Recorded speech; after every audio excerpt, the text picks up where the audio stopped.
السلام علیکم عزیز طلباء اور طالبات، آج ہم پڑھیں گے اردو میں اخلاق نبی پاک صلی اللہ علیہ وسلم کے واقعہ۔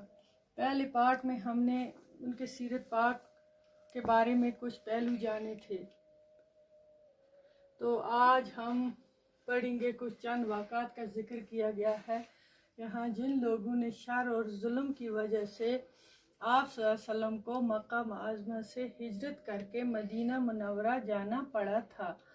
فتح مکہ کے بعد آپ صلی اللہ علیہ وسلم نے ان کو معاف فرما دیا اور کوئی بدلہ نہ لیا۔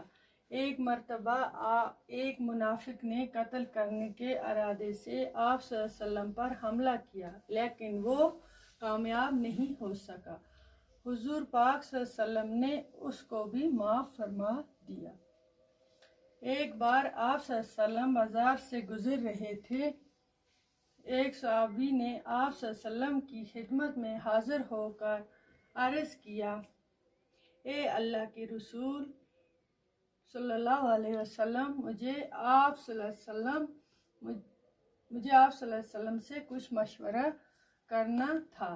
اگر آپ صلی اللہ علیہ وسلم تھوڑی دیر کے لیے یہاں ٹھہر جائیں تو میں بازار سے سودا سلف خرید کر گھر رکھ آؤں۔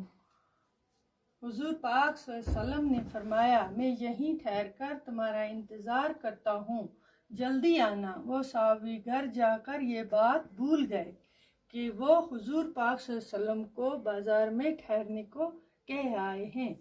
تیسرے دن وہ صحابی جب بازار آئے تو دیکھا کہ حضور پاک صلی اللہ علیہ وسلم وہیں کھڑے ہیں۔ یہ ہے انسانیت کے محسن حضرت محمد صلی اللہ علیہ وسلم کی پاک سیرت، افائے عید اور بے مثال اعلیٰ اخلاق کا نمونہ۔ ایک یہودی کی بیوی۔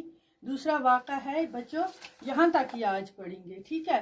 وہ انشاءاللہ اگلے سبق میں ہم پڑھیں گے دوسرا واقعہ، ٹھیک ہے؟